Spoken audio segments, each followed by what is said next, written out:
Hello, আসসালামু আলাইকুম সবাইকে। কেমন আছো তোমরা সবাই? আশা করি অনেক অনেক ভালো আছো। আজকে তোমাকে স্বাগত জানাচ্ছি। আমি মোহাম্মদ মোকাররম হোসেন চৌধুরী, পড়াশোনা করছি ঢাকা বিশ্ববিদ্যালয়ের বিজনেস ফ্যাকাল্টিতে।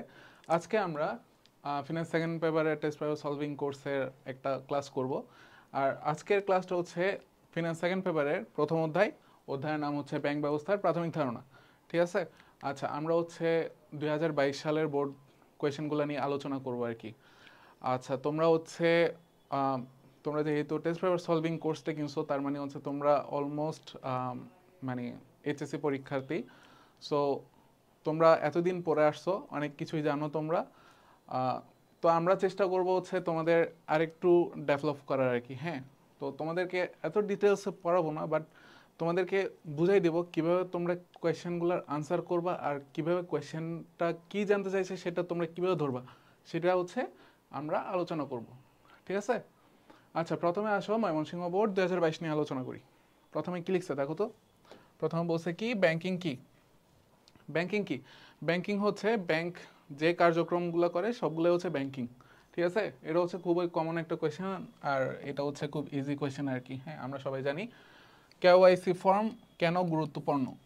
গুরুত্বপূর্ণ, ঠিক আছে? তাহলে কেওয়াইসি মানে কি? No your customer.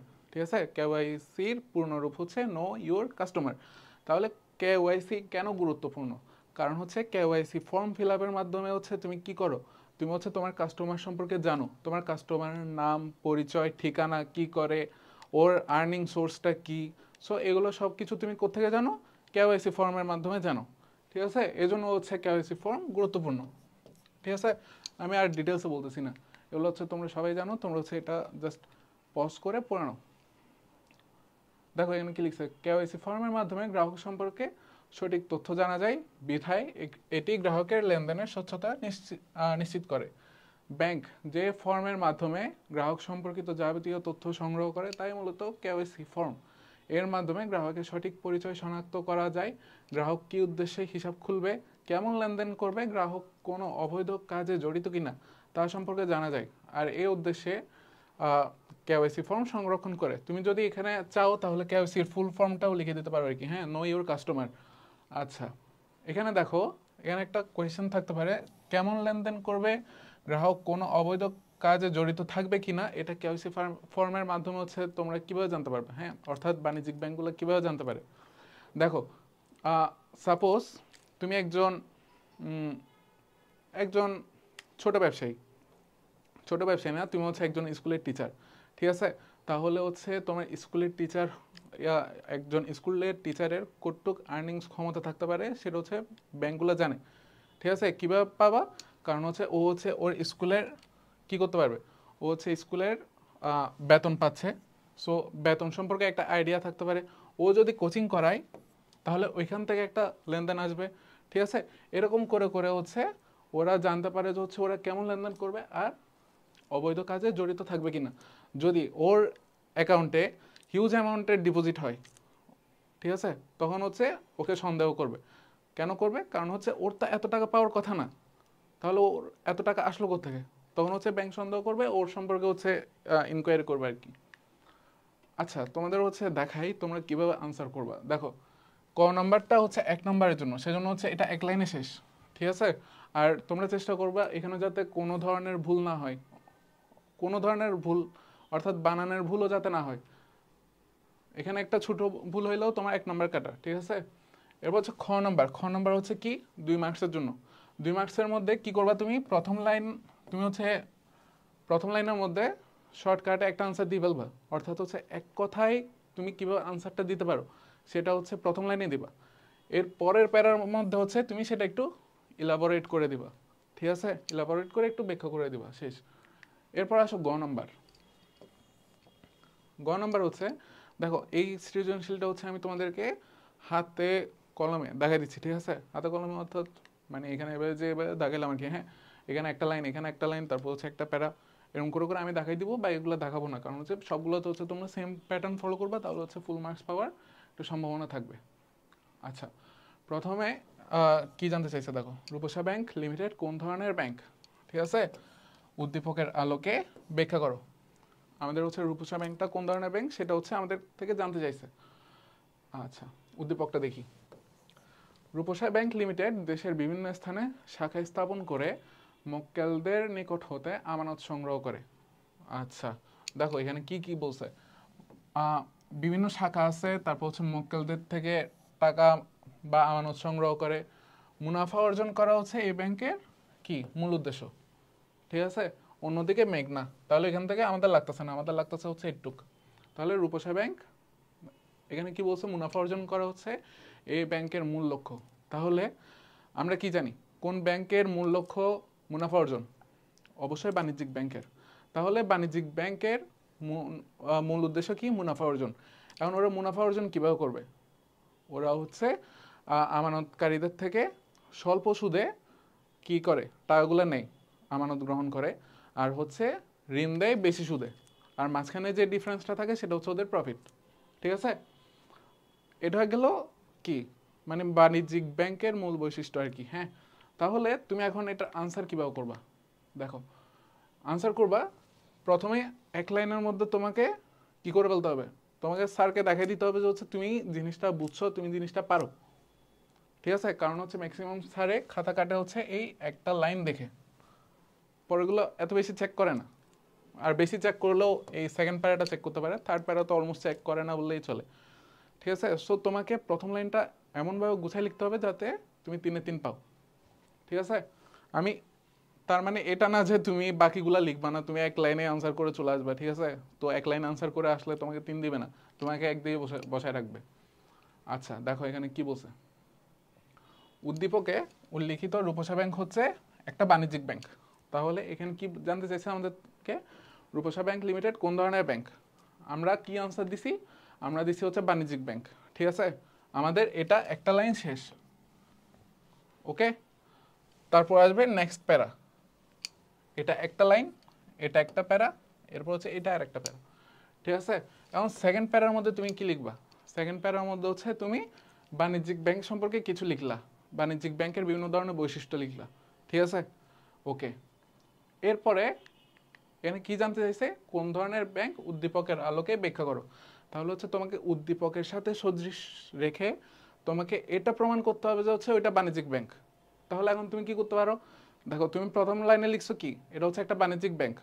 তারপরে প্যারার মধ্যে তুমি কি লিখছো, বাণিজ্যিক ব্যাংকের বৈশিষ্ট্যগুলা। ঠিক আছে, থার্ড প্যারার মধ্যে কি করবা, বলবা যে হচ্ছে বাণিজ্যিক ব্যাংকের বৈশিষ্ট্যগুলোর সাথে এই এই ব্যাংকের বৈশিষ্ট্যগুলো মিলে তুমি উদ্দীপকের কিছু লাইনও তুলবা। ঠিক আছে, যেগুলো প্রয়োজনীয় লাইন, যেগুলো মেইন লাইন, সেগুলো তুমি তুলবা। তারপর তারপর বলবা যে হচ্ছে বাণিজ্যিক ব্যাংকের সাথে বৈশিষ্ট্যগুলোর সাথে মিলে বিধায় এটা হচ্ছে একটা বাণিজ্যিক ব্যাংক। ঠিক আছে, আচ্ছা এবার দেখো আমরা, আচ্ছা তবু গ নাম্বারটা একটু পড়ে দিই। উদ্দীপক উল্লিখিত রূপসা ব্যাংক লিমিটেড হলো একটি বাণিজ্যিক ব্যাংক। এই ব্যাংকের মূল উদ্দেশ্য হলো মুনাফা অর্জন। এই ধরনের ব্যাংক কম সুদে জনগণের কাছ থেকে আমানত হিসাবে অর্থ নেয়, আবার বেশি সুদে উক্ত অর্থ অন্যদের ঋণ দেয়। ঠিক আছে, এগুলো এটা কি ছিল, এটা হচ্ছে বাণিজ্যিক ব্যাংকের একদম প্রধান, একদম মেইন যে বৈশিষ্ট্যগুলো আছে, মেইন ক্যারেক্টারিস্টিক্স বলতে পারো তুমি, সেটাই হচ্ছে এটাই হচ্ছে মেইন ক্যারেক্টারিস্টিক্স। ঠিক আছে, আচ্ছা এরপর দেখো, উদ্দীপকের রূপসা ব্যাংক লিমিটেড দেশের বিভিন্ন এলাকায় এর শাখা স্থাপন করে, এর মাধ্যমে প্রতিষ্ঠানটি জনগণের অর্থ আমানত হিসাবে নেয়, এর বিনিময়ে ব্যাংকটি তাদের কম পরিমাণে সুদ দেয়। আবার আমানতের অর্থ দিয়ে বিভিন্ন লাভজনক খাতে বেশি সুদে ঋণ দেয়। এই দুই সুদের পার্থক্য হচ্ছে রূপসা ব্যাংক লিমিটেডের মুনাফা অর্জন, তাই বলা যায় রূপসা ব্যাংক লিমিটেডের কি বাণিজ্যিক ব্যাংক। ঠিক আছে, এই দেখো এখানে কি করছে, উদ্দীপকের মেইন লাইনগুলো নিছে। তুমি এখানে তো পুরোপুরি উদ্দীপকটাই তুলে দিছে। ঠিক আছে, তুমি এরকম করবা না, তুমি করবা যে হচ্ছে মেন মেন কয়েকটা লাইন নিবা। যেমন ধরো তুমি এখানে বলতে পারো যে হচ্ছে রূপসা ব্যাংক লিমিটেড একটা শাখা ব্যাংক, আর এটা হচ্ছে জনগণ থেকে কি করে অর্থ আমানত হিসাবে নেয় কম সুদে, আর বেশি সুদে ঋণ দেয়। ঠিক আছে, এরপর লিখবো যে হচ্ছে আমরা জানি কি এই বৈশিষ্ট্যগুলো হচ্ছে বাণিজ্যিক ব্যাংকের সাথে মিলে, অতএব এটা কি, এটা হচ্ছে একটা বাণিজ্যিক ব্যাংক। আচ্ছা এরপর দেখো ঘ নাম্বারটা দেখো, ঘ নাম্বারটা কি বলছে, ব্যাংক দুটির মধ্যে কোন ব্যাংক দেশের উন্নয়নে এবং ব্যাংক ব্যবস্থা শৃঙ্খলা রক্ষায় অধিক ভূমিকা রাখে। আচ্ছা, উদ্দীপকের আলোকে বিশ্লেষণ করো। ওকে ফাইন, অন্যদিকে আমরা এখান থেকে পড়তেছি। ঠিক আছে, একটু পর্যন্ত তো আমরা কাজ করে ফেলছি, আমরা জানি। ওকে। অন্যদিকে মেঘনা ব্যাংক লিমিটেড যার মুনাফা অর্জন মূল উদ্দেশ্য নয়, তাহলে এখানে কি বলছে? মুনাফা অর্জন হচ্ছে মূল উদ্দেশ্য নয়। মেঘনা ব্যাংক লিমিটেড ঋণ নিয়ন্ত্রণে বিরাট ভূমিকা পালন করে, ঠিক আছে? তাহলে আমরা কি জানি? ঋণটা নিয়ন্ত্রণ করে কে? একমাত্র কেন্দ্রীয় ব্যাংক, অর্থাৎ কি বাংলাদেশ ব্যাংক। বাংলাদেশের জন্য হচ্ছে বাংলাদেশ ব্যাংক আর কি, উদ্দীপকের জন্য হচ্ছে এটা মেঘনা ব্যাংক, ঠিক আছে? ওকে। তারপর কি বললো? দ্রব্যের মূল্য বৃদ্ধি সবসময় রূপসা ব্যাংক লিমিটেড মেঘনা ব্যাংক লিমিটেডকে সহায়তা করে। ওকে। তাহলে এখানে কি জানতে চাইছে? ব্যাংক দুটির মধ্যে কোন ব্যাংক দেশের উন্নয়নে এবং ব্যাংক ব্যবস্থার শৃঙ্খলা রক্ষায় অধিক ভূমিকা পালন করে। তাহলে কোন ব্যাংকটা পালন করতে পারে?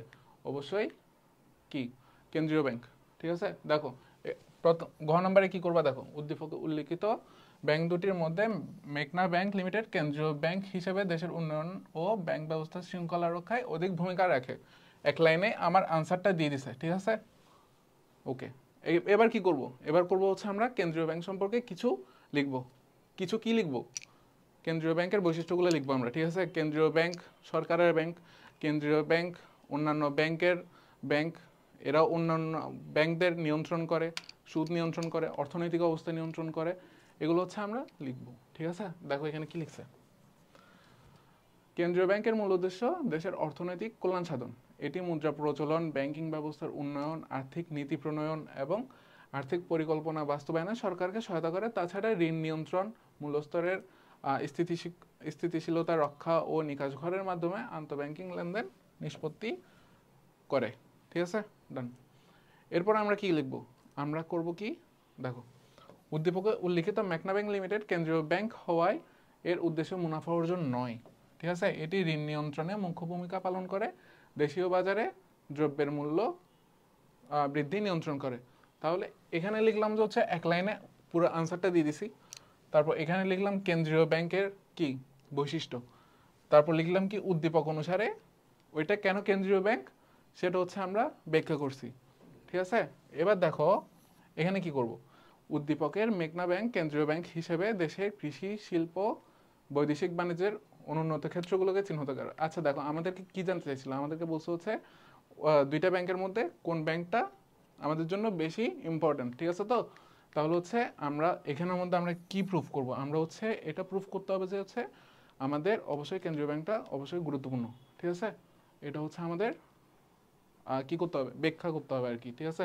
অর্থাৎ আমরা যে লাইনটা উপরে লিখছি সেটা হচ্ছে আমরা নিচের প্যারাগ্রাফটাতে আমরা হচ্ছে সেটা প্রমাণ করতে হবে, ঠিক আছে? দেখো উদ্দীপকের মেঘনা ব্যাংক কেন্দ্রীয় ব্যাংক হিসাবে দেশের কৃষি, শিল্প, বৈদেশিক বাণিজ্যের অনুন্নত ক্ষেত্রগুলোকে চিহ্নিত করে, পরবর্তীতে সে অনুযায়ী আর্থিক নীতি তৈরি করে ও বাস্তবায়নের মাধ্যমে দেশের উন্নয়নমূলক কাজে সাহায্য করে। অন্যদিকে কেন্দ্রীয় ব্যাংক বাণিজ্যিক ব্যাংকের কার্যাবলী নিয়ন্ত্রণ করে। জনস্বার্থ বিরোধী কাজ থেকে বিরত রাখার জন্য কেন্দ্রীয় ব্যাংক বাণিজ্যিক ব্যাংকগুলোর উপর কড়া নজরদারি করে। তাই বলা যায় কেন্দ্রীয় ব্যাংক হিসেবে মেঘনা ব্যাংক লিমিটেড দেশের উন্নয়নে ও ব্যাংক ব্যবস্থার শৃঙ্খলা রক্ষায় মূল ভূমিকা পালন করে, ঠিক আছে? আমরা বুঝছি, ঠিক আছে না? তাহলে হচ্ছে আমি তোমাদেরকে দেখাই দিচ্ছি এখানে ক খ কীভাবে করবা, গ কীভাবে করবা, ঘ কীভাবে করবা। তোমরা যদি এই ফরম্যাটটা অনুসরণ করো তাহলে হচ্ছে তোমরা 10-এ কমপক্ষে 9 পাবা, একদম কমপক্ষে 9 যদি তুমি পারফেক্টলি আনসার করতে পারো আর কি। হ্যাঁ, তুমি একদম 9 পাবা। আর যদি সেফ মার্জিন ধরতে চাও তাহলে 8 তো পাবাই, ঠিক আছে? এই ফরম্যাটটা বা এই স্ট্রাকচারটা ফলো করলে তুমি 10-এ 8 পাবা, একদম শিওর। আচ্ছা, এরপর হচ্ছে আমরা 2 নম্বর কোয়েশ্চেনটা দেখবো। এবারে হচ্ছে আমরা একটু দ্রুত যাবো যেহেতু এখানে বুঝাইছিলাম আর কি অনেক। প্রথমে কি বলছে? ব্যাংক কি? তাহলে ব্যাংক কি আমরা জানি। ব্যাংক হচ্ছে যেটা কি ব্যাংকের মূল বৈশিষ্ট্য, এটা লিখে দিবে তোমরা এখানে। ব্যাংক কি? ব্যাংক হচ্ছে কি মানে কম সুদে জনগণ থেকে আমানত গ্রহণ করে এবং বেশি সুদে সেটা ঋণ হিসাবে দেয়। সেটাই হচ্ছে যে এই কাজটা করে সেটা হচ্ছে ব্যাংক, এটাই। তারপর দেখো ব্যাংক বিনিময়ের মাধ্যম সৃষ্টি করে। আচ্ছা, এটা কিন্তু ইম্পর্টেন্ট কোয়েশ্চেন, ঠিক আছে? ব্যাংক বিনিময়ের মাধ্যম সৃষ্টি করে। আমরা কি জানি বিনিময়ের মাধ্যম যেটা আছে সেটা কি? অবভিয়াসলি টাকা, ঠিক আছে না? টাকা। আমাদের দেশের জন্য কি বিনিময়ের মাধ্যম কোনটা? টাকা। তাহলে এখন দেখো ব্যাংক বিনিময়ের মাধ্যম সৃষ্টি করে, একমাত্র টাকা ছাপানোর ক্ষমতা কার আছে? কেন্দ্রীয় ব্যাংকের, ঠিক আছে? এখন বলতেছে ব্যাংক বিনিময়ের মাধ্যম সৃষ্টি করে, ব্যাংক বলতে কিন্তু ইন জেনারেল ব্যাংকগুলোকে বোঝাইছে, ঠিক আছে? তাহলে ব্যাংক বিনিময়ের মাধ্যম সৃষ্টি কিভাবে করে? ওরা তো টাকা ছাপাইতে পারবে না, তাহলে নিশ্চয়ই টাকা সদৃশ ওরা এমন কিছু প্রোডাক্ট তৈরি করে যেগুলো টাকা হিসেবে লেনদেন করা যায়, মানে টাকা হিসেবে হচ্ছে বিনিময় করা যায় আর কি। হ্যাঁ, যেমন ধরো চেক, তারপর হচ্ছে ড্রাফট, পে অর্ডার, পে বিল, হ্যাঁ হাবিজাবি যা আছে সবগুলো হচ্ছে ওরা বিনিময়ের মাধ্যম সৃষ্টির মধ্যে হচ্ছে ভূমিকা রাখে, ঠিক আছে? এটাই হচ্ছে কথা। দেখো, বাণিজ্যিক ব্যাংক অর্থ ও অর্থের মূল্য পরিশোধ আচ্ছা দাঁড়াও, বাণিজ্যিক ব্যাংক অর্থ ও অর্থের মূল্যে পরিমাপযোগ্য দলিল দ্বারা বিনিময়ের মাধ্যম সৃষ্টি করে। Cheque, credit card, bank draft, pay order প্রভৃতি হলো কি ব্যাংক সৃষ্টির বিনিময়ের মাধ্যম। এসব দলিল বা উপকরণ দিয়ে সহজে অর্থ লেনদেন করা যায়। মূলত এইসব দলিলের প্রচলন ঘটিয়ে বাণিজ্যিক ব্যাংক বিনিময়ের মাধ্যম সৃষ্টি করে, ঠিক আছে? আচ্ছা, এরপর দেখো গো, উদ্দীপকের উল্লিখিত শফিকের ব্যাংকটি কোন ধরনের ব্যাংক, ঠিক আছে? আচ্ছা, আমাদেরকে কোন ধরনের ব্যাংক সেটা হচ্ছে ব্যাখ্যা করতে হবে। শফিক ও রফিক দুইজনেই সদস্য শফিক ও রফিক দুইজনেই সদ্য MBA পাশ করেছেন। উভয়ের লক্ষ্য ভালো কোনো ব্যাংকে চাকরি করা। সেই লক্ষ্যে শফিক একটি ব্যাংকে সিনিয়র এক্সিকিউটিভ পদে যোগদান করেন, যেটি শুধু দেশের শিল্পায়নে কাজ করে। আচ্ছা দেখো, এখানে মোস্ট ইম্পর্টেন্ট লাইন কোনটা? যেটি শুধু শিল্পায়নে কাজ করে, ঠিক আছে? আমাদেরকে কি জানতে চাইছে? শফিকের ব্যাংকটা কোন ধরনের ব্যাংক। তাহলে শফিকের ব্যাংক কি করে? শুধু দেশের শিল্পায়নে কাজ করে। আচ্ছা, যেটা আচ্ছা তোমরা দেখো এখানে কি বলছে? দেশের শুধু শিল্পায়নে কাজ করে, তাহলে হচ্ছে এটা কি? এটা একটা বিশেষ কাজের জন্য সৃষ্টি করা হয়েছে না এই ব্যাংকটাকে? তাহলে যে সকল ব্যাংকগুলোকে বিশেষ কাজের জন্য সৃষ্টি করা হয় সেগুলো কোন ধরনের ব্যাংক? সেগুলো হচ্ছে বিশেষায়িত ব্যাংক, ঠিক আছে? তাহলে এটা কোন ধরনের ব্যাংক? এটা হচ্ছে শিল্প ব্যাংক, ঠিক আছে? শিল্প ব্যাংক কেন?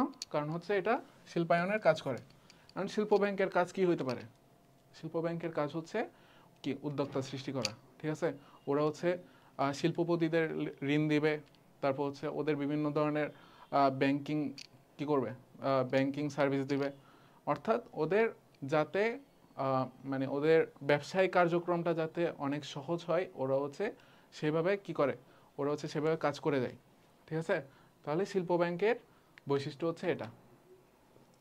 দেখো এখানে কি লিখছে? প্রথমে উদ্দীপকের উল্লিখিত শফিকের ব্যাংকটি হচ্ছে একটা শিল্প ব্যাংক, ঠিক আছে?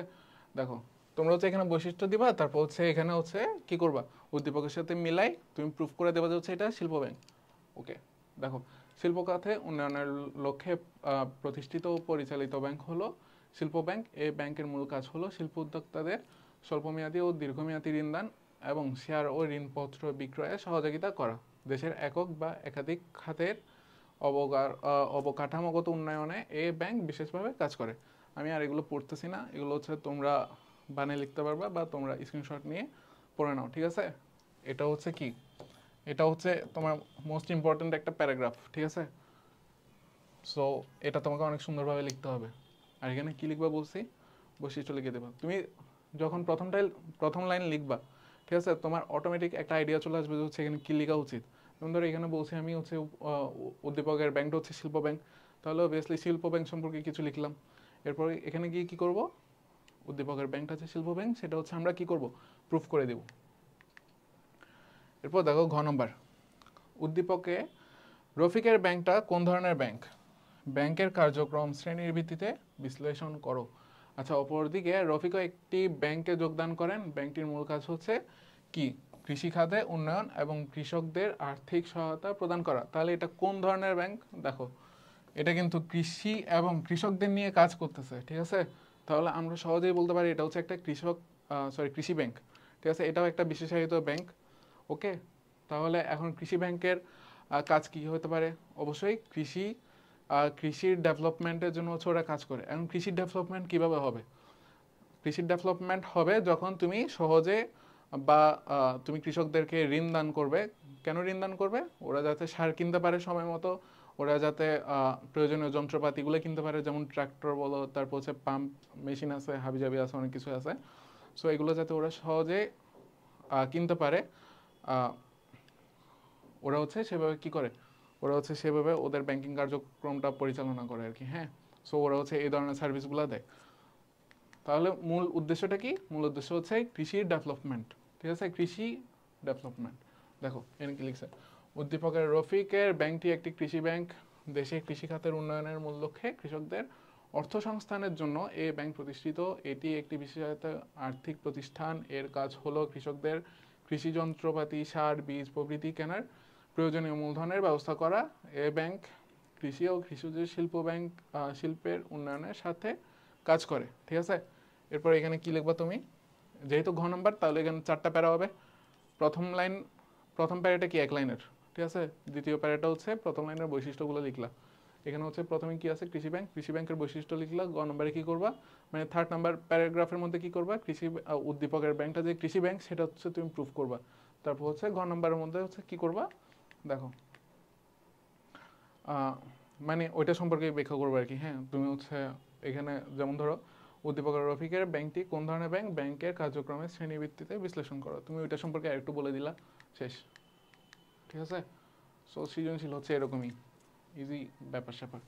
ক নম্বর দেখো, আধুনিক ব্যাংকের পূর্বসূরি কারা। আধুনিক ব্যাংকের পূর্বসূরি কারা, অবভিয়াসলি যারা আগে ব্যবসা করতো। তারপর স্বর্ণাকার আছে, এরপর আর কি কি আছে, এরপর মহাজন বলতে পারো তুমি। মহাজন হচ্ছে ব্যাংকের পূর্বসূরি।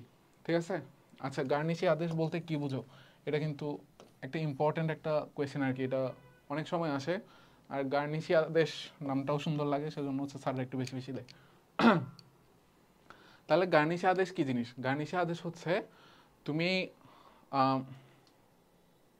গার্নিশি আদেশ হচ্ছে আদালত যখন কোনো একটা গ্রাহকের হিসাব স্থগিত করে রাখতে বলে, অর্থাৎ অ্যাকাউন্ট হিসাব বলতে আমি কি বোঝাচ্ছি, ব্যাংকের অ্যাকাউন্টের কার্যক্রম যখন স্থগিত করে দিতে বলে। হ্যাঁ, যখন তোমাকে ব্যাংকে যখন স্থগিত করার আদেশ দিবে সেটা হচ্ছে গার্নিশি আদেশ। এখন গার্নিশি আদেশ কেন দেওয়া হয়, কথা হচ্ছে সেটা।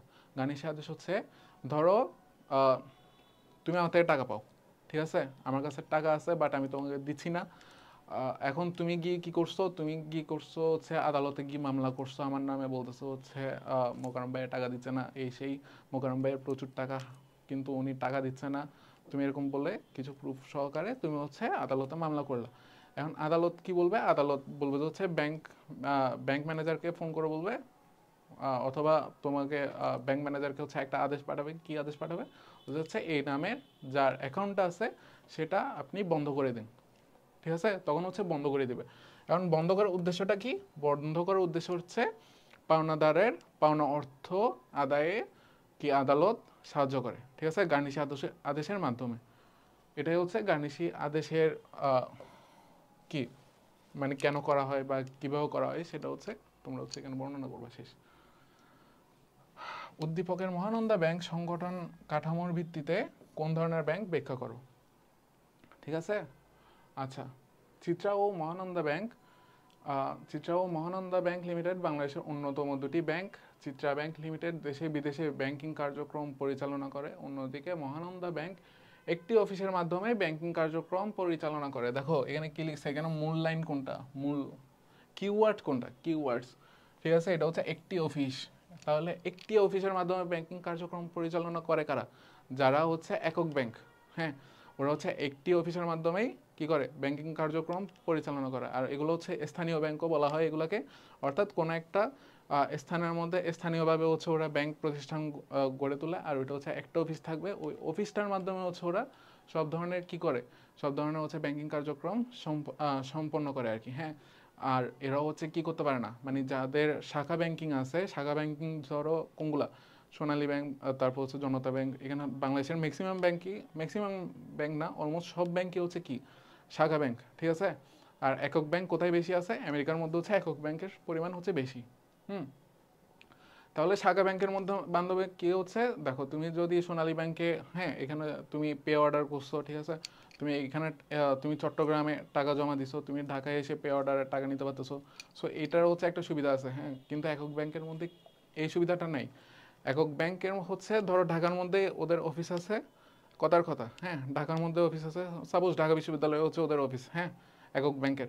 তাহলে ওরা কাদেরকে সেবা দিবে, শুধুমাত্র ঢাকা ভার্সিটির আশেপাশে এবং ঢাকা ভার্সিটির মধ্যে যারা আছে ওদেরকে হচ্ছে কি করবে, সার্ভিসটা দিবে। এটা হচ্ছে ওদের মানে হচ্ছে একটা প্রবলেম আর কি। তাহলে এখন কি বলছে, সংগঠন কাঠামোর ভিত্তিতে কোন ধরনের ব্যাংক ব্যাখ্যা করো, তাহলে তুমি কি করবা, প্রথম হচ্ছে এক লাইনে আনসার দিয়ে দিবা, তারপরে অর্থাৎ কি একক ব্যাংক, তারপর কি লিখবা, একক ব্যাংকের বৈশিষ্ট্যগুলো লিখবা। আমি এতক্ষণ যেগুলো বলছি সবগুলো হচ্ছে একক ব্যাংকের বৈশিষ্ট্য, ঠিক আছে। এরপরে কি লিখবা, এরপর হচ্ছে তুমি উদ্দীপকের সাথে ম্যাচ করে তুমি প্রুফ করে দিবা যে হচ্ছে এটা একক ব্যাংক। শেষ।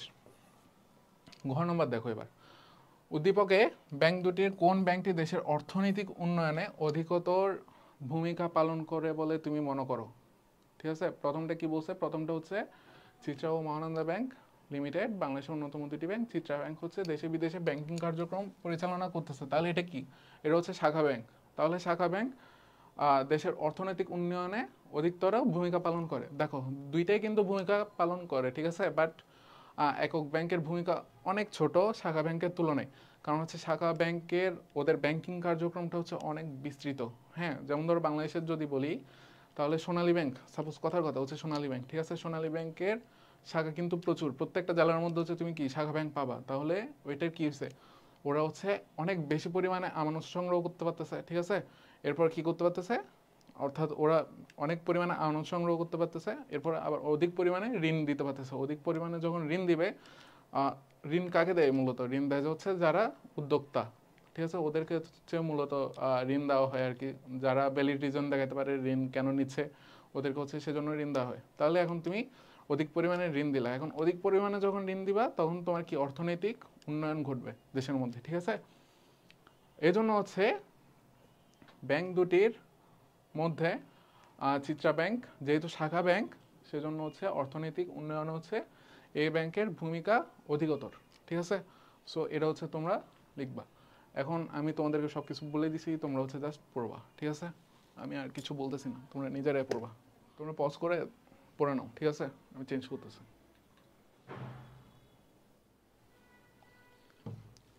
এবার আসো দিনাজপুর বোর্ড 2022, ঠিক আছে, দিনাজপুর বোর্ড 2022। এখন কি বলছে, প্রথমে ক নম্বরে দেখো, ক নম্বরে বলছে কি তালিকাভুক্ত ব্যাংক কি, তালিকাভুক্ত ব্যাংক কোনগুলা, তালিকাভুক্ত ব্যাংক হচ্ছে যেগুলো হচ্ছে কেন্দ্রীয় ব্যাংকের আন্ডারে থেকে কেন্দ্রীয় ব্যাংকের নির্দেশ অনুযায়ী হচ্ছে কি করে ব্যাংকিং কার্যক্রম পরিচালনা করে, তারাই হচ্ছে তালিকাভুক্ত ব্যাংক, ঠিক আছে।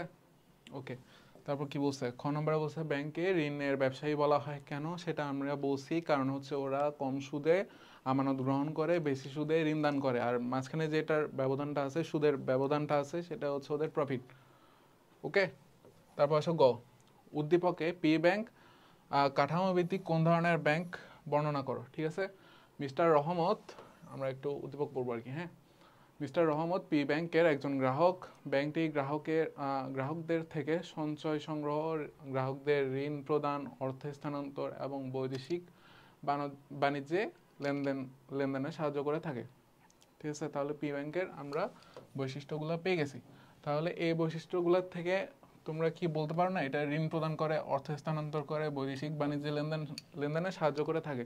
তাহলে এটা কোন ধরনের ব্যাংক, এটা হচ্ছে সিম্পলভাবে হচ্ছে বাণিজ্যিক ব্যাংক, দেখেই বলে দিতে পারতেছি, কারণ হচ্ছে এগুলো হচ্ছে এর কিওয়ার্ড, ঠিক আছে।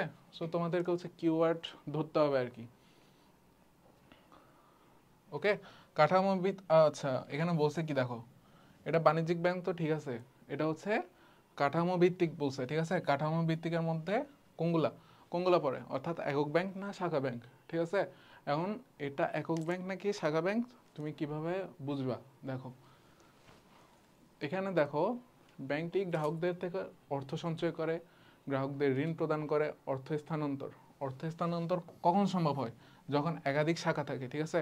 চট্টগ্রাম থেকে টাকা পাঠিয়েছো সোনালী ব্যাংকের মাধ্যমে, ঢাকার মধ্যে সোনালী ব্যাংক থেকে টাকা তুলছো, অর্থ স্থানান্তর হয়েছে।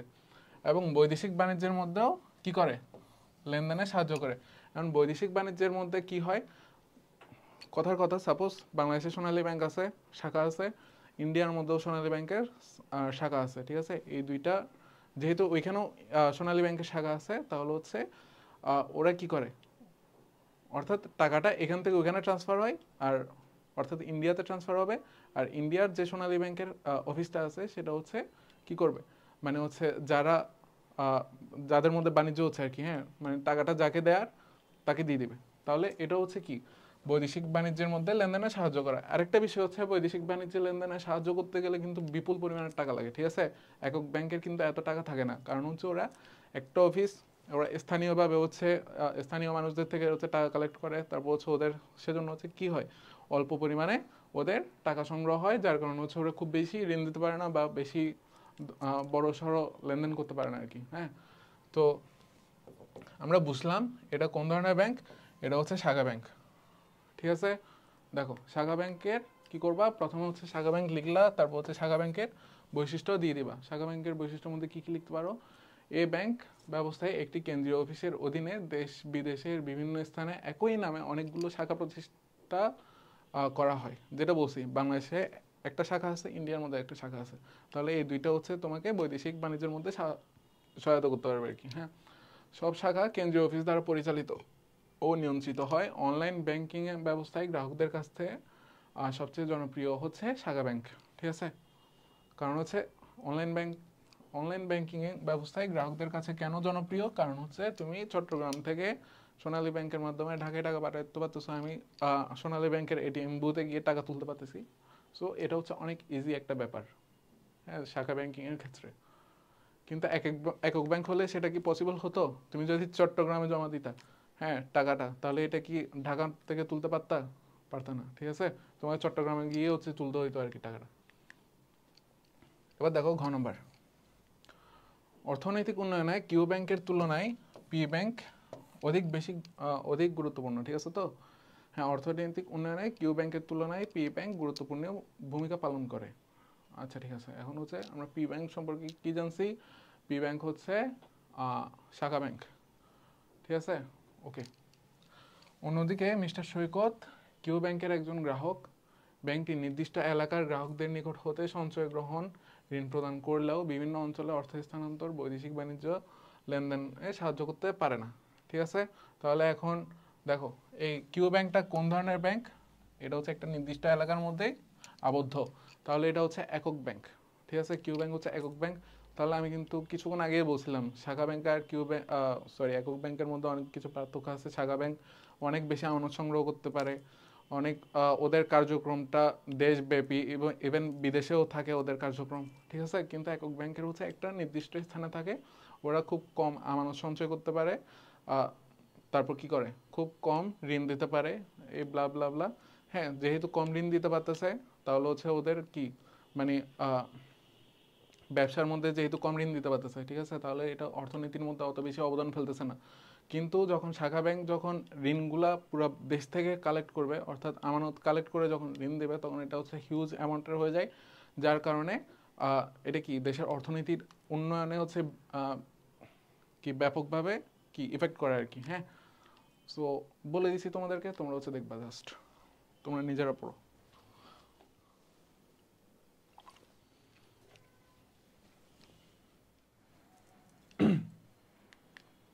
আচ্ছা, এবার আসো আমরা কুমিল্লা বোর্ড 2022 একক ব্যাংক কি, একক ব্যাংক কি আমরা জানি, সো বলতেছি না। ব্যাংকে ধার করা অর্থাৎ ধারক কেন বলা হয়, আবার ব্যাংকে ঋণের ব্যবসায়ী কেন বলা হয়, সবগুলো হচ্ছে একই আনসার। কেন বলা হয়, কারণ হচ্ছে ওরা আমানত সংগ্রহ করে কি কম সুদে, আর বেশি সুদে হচ্ছে ওরা ঋণ দেয়, এটার মাধ্যমে হচ্ছে ওরা প্রফিট করে, এটাই তুমি বলে দিবা। ঠিক আছে, এজন্য হচ্ছে ব্যাংকে ধার করা অর্থে ধারক বলা হয়। গ নম্বরে আসো, উদ্দীপকে উল্লিখিত এম ব্যাংক সংগঠন কাঠামোর ভিত্তিতে কোন ধরনের ব্যাংক, দেখো কি বলছে, সংগঠন কাঠামোর ভিত্তিতে। ঠিক আছে, আচ্ছা, এম ব্যাংক দেশের বিভিন্ন জায়গায় তার অফিস স্থাপন করে জনগণের কাছ থেকে হচ্ছে আমানত সংগ্রহ করে এবং ঋণ দান করে। তাহলে হচ্ছে এক কথার মধ্যে হচ্ছে আমরা কি বুঝতে পারছি, বিভিন্ন জায়গায় তার অফিস আছে এবং বিভিন্ন জায়গা থেকে হচ্ছে ওরা কি আমানত সংগ্রহ করে এবং ঋণ দান করে। হ্যাঁ, এই ব্যাংকের মূল উদ্দেশ্য হচ্ছে মুনাফা অর্জন করা। ঠিক আছে, তাহলে হচ্ছে এখান থেকে হচ্ছে এটুকু পর্যন্ত হচ্ছে আমাদের গ নম্বরের জন্য হচ্ছে ইম্পর্টেন্ট আর কি। হ্যাঁ, তাহলে হচ্ছে আমরা কি বুঝতে পারি, কাঠামোর ভিত্তিতে হচ্ছে এটা হচ্ছে একটা শাখা ব্যাংক। ঠিক আছে, শাখা ব্যাংক নিয়ে অনেকক্ষণ আলোচনা করছি, সো আর বেশি দূর যাচ্ছি না, বেশি বকবক করতেছি না।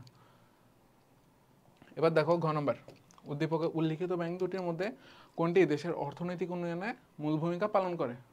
আচ্ছা, অপরপক্ষে জেড ব্যাংক, যার মূল উদ্দেশ্য হচ্ছে মুনাফা অর্জন নয়, এই ব্যাংক ঋণ নিয়ন্ত্রণে ভূমিকা রাখে। দেশে দ্রব্য সামগ্রীর দাম বাড়তে থাকলে তা নিয়ন্ত্রণে এম ব্যাংকটি জেড ব্যাংককে সহযোগিতা করে। আচ্ছা দেখো, তাহলে জেড ব্যাংকের উদ্দেশ্য কিন্তু মুনাফা অর্জন নয়, আর এটা হচ্ছে কি ঋণ নিয়ন্ত্রণ করে। তাহলে ঋণ নিয়ন্ত্রণ করে কোনটা, কেন্দ্রীয় ব্যাংক। ঠিক আছে, তাহলে জেড ব্যাংকটা কোনটা, জেড ব্যাংক হচ্ছে কেন্দ্রীয় ব্যাংক। আর এম ব্যাংক হচ্ছে বাণিজ্যিক ব্যাংক প্লাস হচ্ছে শাখা ব্যাংক, ঠিক আছে? এম ব্যাংক কি বাণিজ্যিক ব্যাংক শাখা ব্যাংক, ঠিক আছে? আচ্ছা, তাহলে এখন আমাদেরকে জিজ্ঞেস করছে এই দুইটা ব্যাংকের মধ্যে কোন ব্যাংকটা দেশের অর্থনৈতিক উন্নয়নের মধ্যে মূল ভূমিকা পালন করে, ঠিক আছে? আচ্ছা, দেখো তোমাদেরকে হচ্ছে একটা কথা বলি, কেন্দ্রীয় ব্যাংক হচ্ছে কি ব্যাংকের ব্যাংক, ঠিক আছে? কেন্দ্রীয় ব্যাংক অন্যান্য সকল ব্যাংককে নিয়ন্ত্রণ করে, ঋণ নিয়ন্ত্রণ করে, তারপর হচ্ছে অর্থনৈতিক নীতি প্রণয়ন করে, তারপর হচ্ছে সুদের হার নির্ধারণ করে দেয়।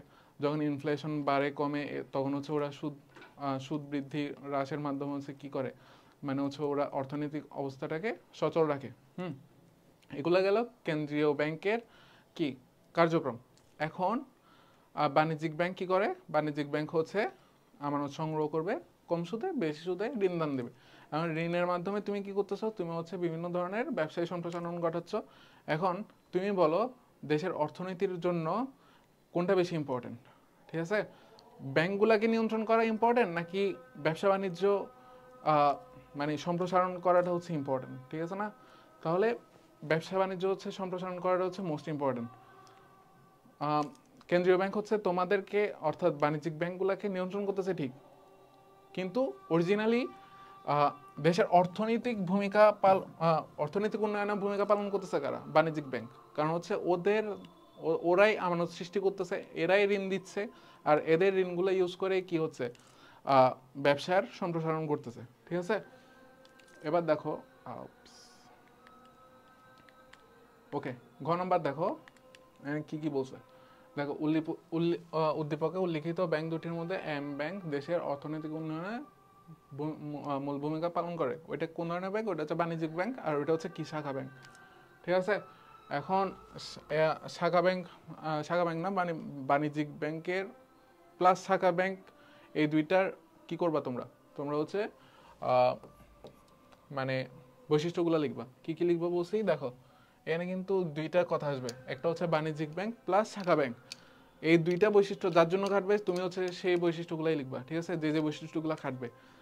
বাণিজ্যিক ব্যাংক একক ব্যাংকের গুলা লিখবা না, বাণিজ্যিক ব্যাংক শাখা ব্যাংকের গুলা লিখবা, ঠিক আছে? বৈশিষ্ট্য। আচ্ছা, এখানে লিখছে, হ্যাঁ, এখানে হচ্ছে বাণিজ্যিক ব্যাংকের বৈশিষ্ট্যগুলো লিখছে, ব্লা ব্লা ব্লা, এগুলো হচ্ছে আমরা জানি, অনেকক্ষণ ধরে আলোচনা হতেছি, সো আর বেশি দূর যাচ্ছি না। দেখো উদ্দীপকে উল্লিখিত এম ব্যাংকটি একটি বাণিজ্যিক ব্যাংক, আচ্ছা ঠিক আছে, এটা হচ্ছে বাণিজ্যিক ব্যাংক, ওইটা হচ্ছে কেন্দ্রীয় ব্যাংক, এটা হচ্ছে এখানে প্রুফ করছে। এখন দেখো ঘ নম্বরে হচ্ছে কি করছে, কেন বেটার সেটা হচ্ছে ব্যাখ্যা করছে আর কি। হ্যাঁ, উদ্দীপকে এম ব্যাংকটি জনগণের আমানত থেকে তহবিল গঠন করে, উক্ত তহবিল থেকে বিভিন্ন উন্নয়নমূলক ও লাভজনক খাতে ঋণ দেয়, এতে বিনিয়োগ ও কর্মসংস্থানের সুযোগ বাড়ে, ঠিক আছে? মানে এতক্ষণ যেগুলো বলতেছিলাম, ব্যবসা সম্প্রসারণ হয়, ব্যবসা সম্প্রসারণ হলে কি হয়? কর্মসংস্থান বাড়বে, বিনিয়োগ বাড়বে, ব্লা ব্লা ব্লা, ঠিক আছে?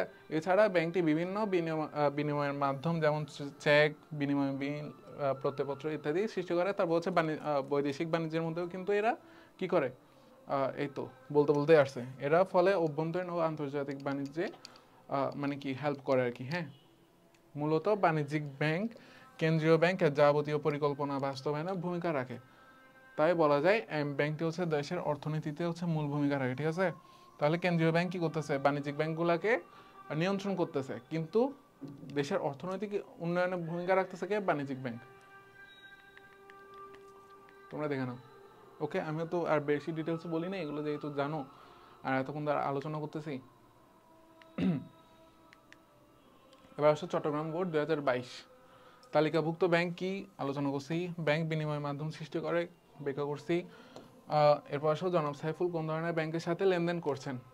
আচ্ছা, তাহলে উদ্দীপক পড়া লাগবে আর কি। হ্যাঁ, জনাব সাইফুল একজন অবসরপ্রাপ্ত কর্মকর্তা, তিনি স্থানীয় ব্যাংক গোমতীর সাথে হচ্ছে লেনদেন করে সন্তুষ্ট। আচ্ছা, ব্যাংকটা কোন ধরনের ব্যাংক দেখো তো, এটা বলছে কি স্থানীয় ব্যাংক, ঠিক আছে? এটা হচ্ছে একটা কিওয়ার্ড, স্থানীয় ব্যাংক গোমতীর সাথে লেনদেন করে সন্তুষ্ট। ব্যাংক একদিকে উত্তম সেবা দিচ্ছে, অন্যদিকে মুনাফাও তুলনামূলক ভালো দিচ্ছে, কিন্তু তার বন্ধু দুলাল গোমতী ব্যাংকের সাথে লেনদেনে বিশেষ করে টাকা বিভিন্ন স্থানে পাঠানো গেছে সমস্যার সম্মুখীন হচ্ছে। দেখো আরেকটা কিওয়ার্ড হচ্ছে কি টাকা বিভিন্ন স্থানে পাঠানো গেছে হচ্ছে সমস্যার সম্মুখীন হচ্ছে। তাহলে ওকে, তাহলে বাকিগুলো হচ্ছে আমাদের লাগতেছে না, আমাদের হচ্ছে একটু দিয়ে হচ্ছে আমাদের কাজ চলবে আর কি। হ্যাঁ, দেখো একটা কিওয়ার্ড হইলো কি স্থানীয় ব্যাংক, প্লাস আরেকটা কিওয়ার্ড কি, এটা হচ্ছে টাকা বিভিন্ন স্থানে পাঠানোর ক্ষেত্রে সম্মুখীন হচ্ছে। তাহলে এটা কোন ধরনের বৈশিষ্ট্য বলতে পারি, এটা কোন ধরনের ব্যাংকের বৈশিষ্ট্য, এটা হচ্ছে একক ব্যাংকের বৈশিষ্ট্য। ঠিক আছে, দেখো কাঠামোর ভিত্তিতে বলছে তো, তাহলে হচ্ছে আমাদেরকে কি বলতে হবে, একক, এটা হচ্ছে একক ব্যাংক। ঠিক আছে, একক ব্যাংকের বৈশিষ্ট্যগুলো লিখবা, দেন তুমি প্রুফ করে দেওয়া যাচ্ছে অবশ্যই এটা একক ব্যাংক। ঠিক আছে, একক ব্যাংক সম্পর্কে তো এতক্ষণ বলছে, একক ব্যাংক, শাখা ব্যাংক, তারপর বাণিজ্যিক ব্যাংক, কেন্দ্রীয় ব্যাংক, তারপর ব্যাংকের বিনিময় মাধ্যম সৃষ্টি, এগুলো সম্পর্কে অনেক কথা হয়েছে, সো এগুলো সম্পর্কে আর বলতেছি না। এবার আসো ঘ নম্বরে, বৈশিষ্ট্যের ভিত্তিতে উদ্দীপকের ব্যাংক দুটির তুলনামূলক বিশ্লেষণ করো। আচ্ছা ঠিক আছে, এরপর একটা ব্যাংক সম্পর্কে দেখি। তাই তিনি প্রগতি ব্যাংকে হিসাব খোলেন, প্রগতি ব্যাংকের মাধ্যমে তিনি দ্রুত দেশে বিদেশে অর্থ আদান প্রদান করতে সমর্থন হন। উল্লেখ্য যে প্রগতি ব্যাংকটি প্রধান অফিসের নির্দেশনায় পরিচালিত হয়ে থাকে। তাহলে একটা হচ্ছে একক ব্যাংক, এটা কোন ধরনের ব্যাংক, শাখা ব্যাংক, কারণ হচ্ছে এর হচ্ছে দেশে বিদেশে এর শাখা আছে। ঠিক আছে, একটা কেন্দ্রীয় অফিস হচ্ছে শাখা ব্যাংকগুলোকে নিয়ন্ত্রণ করে। তাহলে এই ব্যাংকিং ব্যবস্থাটা হচ্ছে কি, শাখা ব্যাংকিং ব্যবস্থা। ঠিক আছে, এখন তোমরা হচ্ছে বৈশিষ্ট্যের ভিত্তিতে উদ্দীপকের ব্যাংক দুটি তুলনামূলক বিশ্লেষণ করো। তাহলে তোমরা এখানে কি কি লিখতে পারো, তোমরা বলবা যে হচ্ছে কি, বৈশিষ্ট্যের ভিত্তিতে প্রথম ব্যাংকটা কি, একক ব্যাংক, পরের ব্যাংকটা কি, পরের ব্যাংকটা হচ্ছে কি, শাখা ব্যাংক। ঠিক আছে, এখন তুমি একক ব্যাংকের বৈশিষ্ট্য লিখবা, শাখা ব্যাংকের বৈশিষ্ট্য লিখলা। ঠিক আছে, তাহলে কি প্রথম প্যারার মধ্যে কি, প্রথম প্যারা হবে এক লাইনের, তুমি হচ্ছে বললা যে হচ্ছে এটা একক ব্যাংক, এটা হচ্ছে শাখা ব্যাংক। সেকেন্ড প্যারার মধ্যে একক ব্যাংকের বৈশিষ্ট্য লিখলা, থার্ড প্যারার মধ্যে কি, শাখা ব্যাংকের বৈশিষ্ট্য লিখলা। এরপর ফোর্থ প্যারার মধ্যে গিয়ে কি করবা, ব্যাংক দুটার মধ্যে তুলনামূলক বিশ্লেষণ করবা। ব্যাংক দুটির তুলনামূলক বিশ্লেষণ বলতে কি বোঝায়, অর্থাৎ বাণিজ্যর মধ্যে, অর্থাৎ ব্যবসার মধ্যে কোন ব্যাংকটা হচ্ছে খুব বেশি ইফেক্টিভ আর কি, হ্যাঁ, সেটা হচ্ছে তুমি হচ্ছে বিশ্লেষণ করে দেবা। ঠিক আছে, এখানের মধ্যে কোনটা থেকে হচ্ছে আমরা বেশি সেবা পাচ্ছি, কোনটা বেশি ইম্পর্টেন্ট, বেশি কোন ব্যাংকিং ব্যবস্থাটা বেশি ইম্পর্টেন্ট, এগুলো হচ্ছে তুমি ব্লা ব্লা ব্লা লিখে দিবা, শেষ।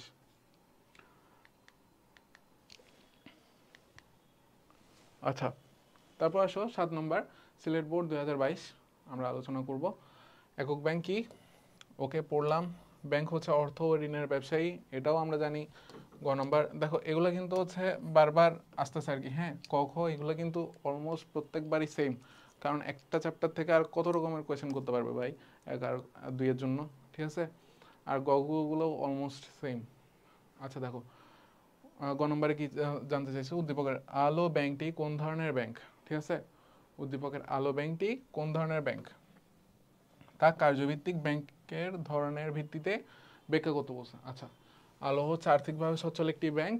ব্যাংকটি দীর্ঘমেয়াদী ঋণ প্রদান, প্রত্যয়পত্র ইস্যু, বৈদেশিক বাণিজ্য দেনা পাওনা নিষ্পত্তি, অবলেখন কার্যাবলী সম্পাদন করে থাকে। বর্তমানে ব্যাংকটি ব্যাংকিং জগতে আধিপত্য বিস্তার করার লক্ষ্যে অপেক্ষাকৃত স্বল্প মূলধনী শাপলা ব্যাংক ও গমতিম ব্যাংক দুটিকে তাদের নিয়ন্ত্রণযোগ্য শেয়ার ক্রয়ের প্রস্তাব দিলে ব্যাংকদ্বয় তা গ্রহণ করে না, বরং ব্যাংক দুটি পারস্পরিক সহযোগিতার ভিত্তিতে একই ব্যবস্থাপনার অধীনে নিজেদের ব্যাংকিং কার্যক্রম পরিচালনা করার সিদ্ধান্ত গ্রহণ করছে।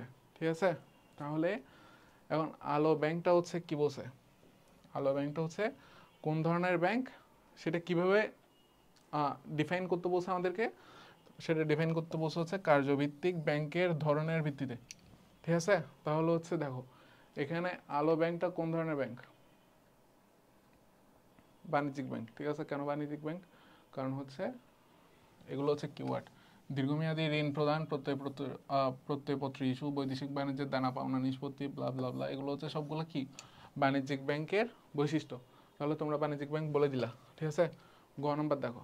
আচ্ছা দেখো, গ নম্বরে এখানে হচ্ছে বাণিজ্যিক ব্যাংক, তারপর হচ্ছে বাণিজ্যিক ব্যাংকের বৈশিষ্ট্য লিখছে, তারপর হচ্ছে কিভাবে বাণিজ্যিক ব্যাংক হয়েছে ওইটা, মানে হচ্ছে ওই ব্যাংকের বৈশিষ্ট্যগুলো বাণিজ্যিক ব্যাংকের বৈশিষ্ট্যের সাথে মিলে, সো ওই আলো ব্যাংকটা হচ্ছে কি বাণিজ্যিক ব্যাংক, এটা হচ্ছে তুমি বলে দিলা।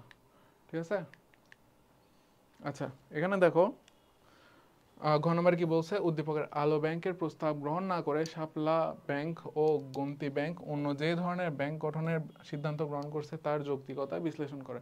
আচ্ছা দেখো, শাপলা ব্যাংক আর গোমতী ব্যাংক কিন্তু নিজেরা কি করছে, নিজেরা আচ্ছা এখানে তোমাদের উদ্দীপকটাকে হচ্ছে সংক্ষেপে বলি আমি, আলো হচ্ছে একটা ব্যাংক, হ্যাঁ, এ হচ্ছে এদের ব্যবসা সম্প্রসারণের জন্য কি করতে চাইছে, শাপলা ও গোমতী দুইটা ব্যাংকে কিনে ফেলতে চাইছে। এখন ওরা কীভাবে কিনবে, ওরা হচ্ছে 51% শেয়ার হচ্ছে ওরা কিনে নিবে। 51% যদিও বলে নাই, কিন্তু হচ্ছে 51% শেয়ার যদি কিনে নাও তাহলে হচ্ছে তুমি ওই কোম্পানির মালিক হয়ে যাবে আর কি। হ্যাঁ, অর্থাৎ নিয়ন্ত্রণযোগ্য যে মালিকানাটা আছে সেটা হচ্ছে তোমার কাছে চলে আসবে। সো ও হচ্ছে শাপলা ব্যাংক এবং গোমতী ব্যাংক দুটার নিয়ন্ত্রণযোগ্য শেয়ার, ঠিক আছে, দেখো নিয়ন্ত্রণযোগ্য শেয়ার ক্রয়ের প্রস্তাব দিল, কিন্তু ব্যাংক দুইটা হচ্ছে সেটা অ্যাকসেপ্ট করে নাই। ওরা কি বলছে, ওরা হচ্ছে পরস্পরকে কি করবে, সহযোগিতার মাধ্যমে হচ্ছে ব্যাংকিং কার্যক্রমটা পরিচালনা করবে, ঠিক আছে। সো হচ্ছে ওরা হচ্ছে এটা করতেছে আর কি। হ্যাঁ, আচ্ছা, ওকে, তাহলে তোমাদেরকে হচ্ছে উদ্দীপকটা আমি সহজে সংক্ষেপে বুঝাই দিলাম। এখন এখানে কি বলছে, ওরা হচ্ছে কোন ধরনের ব্যাংক গঠনের সিদ্ধান্ত গ্রহণ করছে, ঘ নম্বরে সেটা হচ্ছে জানতে চাইছে। এখন দেখো, ওরা যেহেতু পরস্পরকে কি করতেছে, মানে পরস্পরকে কি করবে, ওরা হচ্ছে সহযোগিতার মাধ্যমে হচ্ছে করে যাবে আর কি। আর আলো ব্যাংকটা কি হতো তখন, আলো ব্যাংকটা যদি ওদেরকে কিনে ফেলতে পারতো তাহলে এটা হয়ে যেত হোল্ডিং ব্যাংক, আর এরা হয়ে যেত সাবসিডিয়ারি ব্যাংক, ঠিক আছে না। আর এখন যেহেতু এরা পরস্পরকে কি করতেছে, পরস্পরকে সহযোগিতার ভিত্তিতে নিজেদের ব্যাংকিং কার্যক্রম পরিচালনা করবে, তাহলে হচ্ছে আমরা কি বলতে পারি, এই দুইটা হচ্ছে group bank, sorry chain bank, ঠিক আছে। চেইন ব্যাংকের মধ্যে হচ্ছে কি করে, চেইন ব্যাংকের মধ্যে হচ্ছে একই জাতীয় ব্যাংক হচ্ছে পরস্পরকে সহযোগিতার মাধ্যমে কি করে, মানে মানে ব্যাংকিং কার্যক্রম পরিচালনা করে কি। হ্যাঁ, তাহলে এখন চেইন ব্যাংক কি, তাহলে তোমরা চেইন ব্যাংকের বৈশিষ্ট্য লিখতে হবে। চেইন ব্যাংকের বৈশিষ্ট্য কি, এরা হচ্ছে পরস্পরকে সহযোগিতার ভিত্তিতে হচ্ছে এরা ব্যাংকিং কার্যক্রম পরিচালনা করে, ঠিক আছে। এরা হচ্ছে এদের নিজস্ব সত্তা বজায় থাকে, অর্থাৎ এরা কারো আন্ডারে থাকে না। এরা পরস্পরকে সহযোগিতা করবে, ঠিক আছে, বাট কারো আন্ডারে না, এরা হচ্ছে পরস্পর স্বাধীন, ঠিক আছে। যেমন ধরো, তুমি তোমার বন্ধুকে মেয়ে পটানোর জন্য হেল্প করলো, তোমার বন্ধু হচ্ছে তোমাকে মেয়ে পটানোর জন্য হেল্প করলো, ঠিক আছে না। সো এখানের মধ্যে হচ্ছে কি, তোমরা হচ্ছে স্বাধীন, কিন্তু তোমরা হচ্ছে পরস্পরকে কি করতেছো, সহযোগিতা করতেছো, এটা হচ্ছে চেইন ব্যাংকিং, ঠিক আছে। যখন ব্যাংক দুইটা ব্যাংক যখন এই কাজটা করবে তখন হচ্ছে চেইন ব্যাংকিং। দেখো এখানে কি বলছে, এখানে হচ্ছে ঘ নম্বরে বলছে হচ্ছে প্রথমে বলে দিছে কি চেইন ব্যাংক, ঠিক আছে। এরপর হচ্ছে চেইন ব্যাংকের বৈশিষ্ট্যগুলো লিখবা, তারপর হচ্ছে ব্লা ব্লা ব্লা, সবসময় যেভাবে লিখবা আর কি সেভাবে করে যাবা, ঠিক আছে। আচ্ছা, চেইন ব্যাংকিং এর বৈশিষ্ট্যগুলো তোমরা দেখে নিতে পারো। সরি, দেখো চেইন ব্যাংকিং ব্যবস্থায় কয়েকটি সমজাতীয় ব্যাংক, যেটা বলছিলাম একই জাতীয় ব্যাংক একত্রিত হয়ে যৌথভাবে ব্যাংকিং কাজ পরিচালনা করে। এই ব্যাংকিং এর মূল উদ্দেশ্য হলো পারস্পরিক উন্নতি সাধন। এক্ষেত্রে ব্যাংকগুলো নিজস্ব সত্তা বজায় থাকে, অর্থাৎ কেউ কারো আন্ডারে না, কিন্তু পরস্পরকে সহযোগিতা করবে, সহযোগিতা করে হচ্ছে এরা মানে বড় হবে আর কি। হ্যাঁ, এদের ব্যবসা সম্প্রসারণ করবে। এবার আসো আমরা 8 নম্বরটা দেখি, যশোর বোর্ড 2022। তালিকাভুক্ত ব্যাংক কি পড়ছিলাম, স্যার বলতেছি না, ব্যাংকে কেন নিরাপত্তার প্রতীক বলা হয়। তাহলে ব্যাংকে কেন নিরাপত্তার প্রতীক বলা হয়, কারণ হচ্ছে তুমি ব্যাংকের মধ্যে টাকা রাখতেছো কি জন্য, যাতে তোমার টাকাটা হচ্ছে সেফ থাকে। কিন্তু ব্যাংক তো টাকা তো নিজের কাছে রেখে দিচ্ছে না, ওরা তো ঋণ দিয়ে দিচ্ছে, ঠিক আছে না। এখন ওরা কি করে, ওরা যখন ঋণ দেয় তখন কিন্তু ওরা অনেক যাচাই বাছাই করে দেখে যাকে ঋণ দিচ্ছে সে কি ঋণ পরিশোধ করতে পারবে কিনা, অথবা যে প্রজেক্টের মধ্যে ইনভেস্ট করতে যাচ্ছে সেই প্রজেক্টটা কি আসলেই টেকসই, ওই ওই ব্যবসা থেকে কি আসলেই টাকা উঠে আসবে। ওরা হচ্ছে এগুলা বিভিন্ন কিছু ডিফাইন করে তারপর হচ্ছে ওরা কি করে, ওরা হচ্ছে ঋণটা প্রদান করে, ঠিক আছে।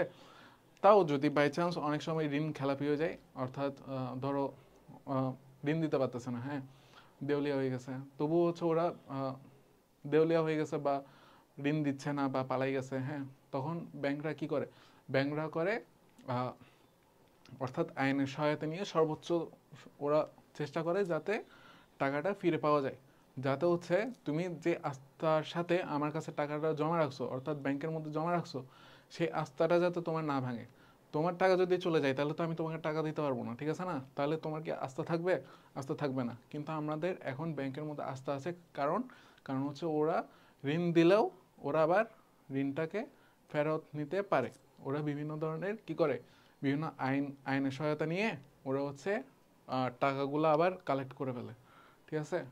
এজন্য হচ্ছে ব্যাংকে নিরাপত্তার প্রতীক বলা হয়। গতে দেখো, কাঠামোর ভিত্তিতে চিত্রা ব্যাংক লিমিটেড কোন ধরনের ব্যাংক? এখন আসো, চিত্রা ব্যাংক লিমিটেড ময়মনসিংহের সদরে একটি অফিসের মাধ্যমে স্থানীয় গ্রাহকদের ব্যাংকিং সেবা দিয়ে আসছে। তাহলে হচ্ছে এই একটা লাইন পরে কি তুমি বুঝতেছো না এটা হচ্ছে একক ব্যাংক? একটা অফিসের মাধ্যমে স্থানীয় গ্রাহকদের হচ্ছে ব্যাংকিং সেবা দিচ্ছে, তাহলে হচ্ছে এটা একক ব্যাংক। ঠিক আছে, এখন কোন ধরনের ব্যাংক? একক ব্যাংক। একক ব্যাংকের বৈশিষ্ট্যগুলো লিখবা, তারপর হচ্ছে যেভাবে যেভাবে করতে বলছি সেভাবে সেভাবে করবা। ঠিক আছে, এটা আর বেশি বলতেছি না, একক ব্যাংক সম্পর্কে অনেক আলোচনা হয়েছে।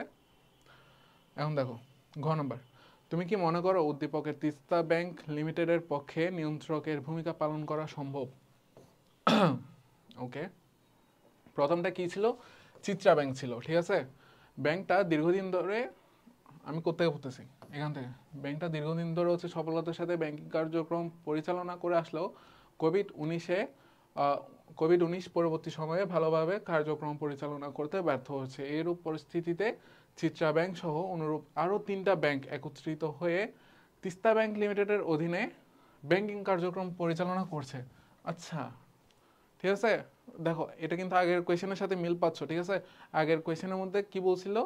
বলছে হচ্ছে এই ব্যাংক ওই ব্যাংকের আন্ডারে কাজ করবে না, ওরা হচ্ছে নিজেরা পারস্পরিক সহযোগিতার মাধ্যমে হচ্ছে ওরা নিজেদেরকে ডেভেলপ করবে। কিন্তু এখানে কি বলছে? এখানে বলছে হচ্ছে তিনটা ব্যাংক একত্রিত হয়ে তিস্তা ব্যাংক লিমিটেডের অধীনে হচ্ছে ব্যাংকিং কার্যক্রম পরিচালনার সিদ্ধান্তটা নিছে। ঠিক আছে, এখন কি বলতেছে দেখো, তুমি কি মনে করো উদ্দীপকের তিস্তা ব্যাংক লিমিটেডের পক্ষে নিয়ন্ত্রকের ভূমিকা পালন করা সম্ভব? অবভিয়াসলি সম্ভব। কেন সম্ভব না? কারণ হচ্ছে কখন সম্ভব হবে?